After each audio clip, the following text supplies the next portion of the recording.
Patris et Filii et Spiritus Sancti. Amen. Shalom, Aleichem. Magandang umaga sa ating lahat sa mampanig ng buong mundo. Mga nakikinig at nanonood ngayon, atin naman pakinggan ang mabuting balita ng Panginoon ayon kay San Lucas. Glory to you, Lord Jesus Christ. Noong panahong iyon, ang Panginoon ay humirang pa ng 72. Pinauna niya sila ng dala-dalawa sa bawat bayan at puok na patutunguhan niya. Sinabi niya sa kanila, sagana ang aanihin, ngunit kakaunti ang mga manggagawa.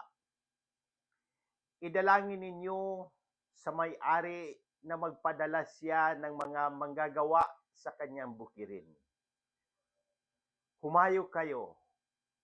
Sinusugo ko kayong parang mga kordero sa gitna ng mga asong gubat. Huwag kayong magdala ng lukbutan, supot o panyapak. Huwag na kayong titigil sa daan upang makipagbatian kanino man. Pagpasok ninyo sa alinmang bahay, sabihin muna ninyo, maghari nawa ang kapayapaan sa bahay na ito. Kung maibigin sa kapayapaan ang nakatira roon, sa kanila ang kapayapaan. Ngunit kung hindi sila makakamit nito. Manatili kayo sa bahay na iyong tinutuluyan. Kanin ninyo at inumin ang anumang idulot sa inyo, sapagkat ang manggagawa ay may karapatang tumanggap ng kanyang upa. Huwag kayong magpapalipat-lipat ng bahay kapag tinanggap kayo sa alinmang bayan. Kanin ninyo ang anumang ihain sa inyo. Pagalingin ninyo ang mga may sakit doon at sabihin sa bayan, nalalapit na ang paghahari ng Diyos sa inyo. Ang mabuting balita ng Panginoon. Praise to you, Lord Jesus Christ. Pagnilayan natin bilang Romano Katoliko,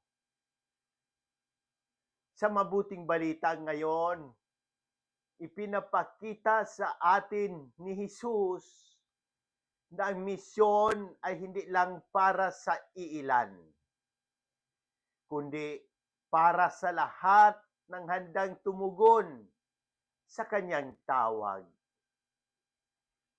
Hinirang niya ang 72 at sinugo sila dala-dalawa. Tanda na ang paglilingkod ay hindi nag-iisa, kundi ginagawa sa komunidad at may pagkakaisa. Sinabi ni Jesus, sagana ang aanihin, ngunit kakaunti ang manggagawa. Hanggang ngayon, totoo pa rin ito. Maraming kaluluwa ang naghahanap ng pag-asa, kapayapaan, at pag-ibig ng Diyos.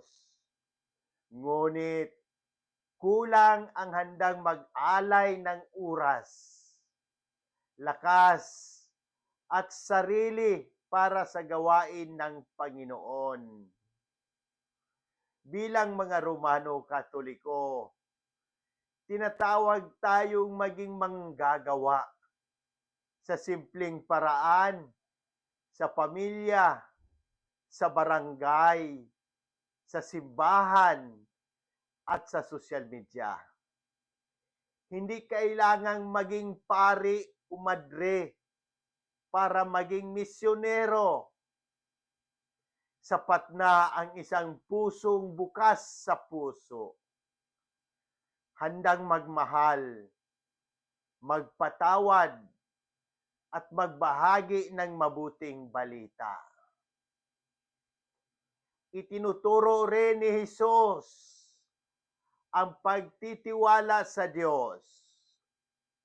Huwag magdala ng sobra, huwag umasa sa material na bagay, kundi sa providence ng Panginoon. Ipinapaalala nito sa atin na ang tunay na lakas ng misyon ay nagmumula sa panalangin, kababaang loob at pananampalataya. Kasabay nito,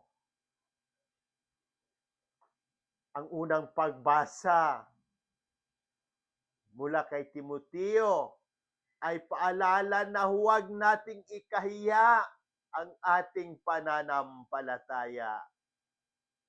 Kahit may hirap, pagsubok at pag-uusig, manatili tayong tapat, matapang at nag-aalab ang pananampalataya.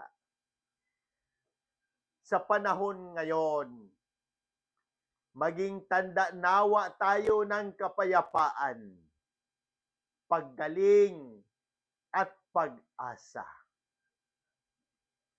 Ipaabot natin sa iba ang mensahe.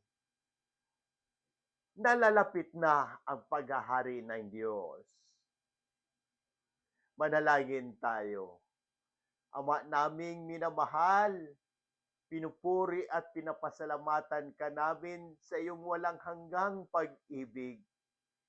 Ikaw ang aming lakas sa oras ng panghihina at aming pag-asa sa gitna ng dilim. Ipinagdarasal po namin ang lahat na may karamdaman, lalo ng agarang pagaling ni na Monsignor Ismael, Padre Arnel, Padre Ayan, Padre Lorenzo Boots, Padre Cesar Laurio, Raul, Jonah, Richelle Kay, Adela, Fatima, Raymond Lawrence, Faith, at ang aking buong pamilya. Pagpalain mo rin po ang lahat ng nakabasa, nakikinig, at nanonood nito na may karamdaman.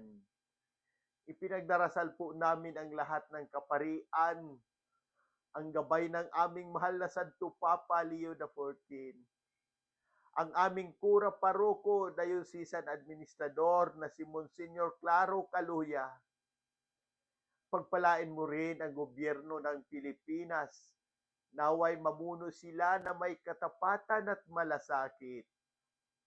Inaalala rin po namin ang mga pumanaw sina Papa Francisco, Monsignor Hermas, Pimpe, Ferdinand, Pasita, Dante, Edwin, Obispo Jose, Maria Catalina, Jerry Jr., Padre Joseph, at ang lahat ng aking idinasal.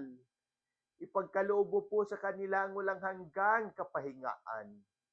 Sa pamamagitan ng intersesyon ng mahal na Birheng Maria, iligtas mo po kami sa lahat ng unos, kalamidad at kapahamakan. Patatagin mo ang aming pananampalataya at gawin mo kaming mga tapat na manggagawa sa iyong ubasan. Amen. In nomine Patris et Filii et Spiritus Sancti. Amen. God bless!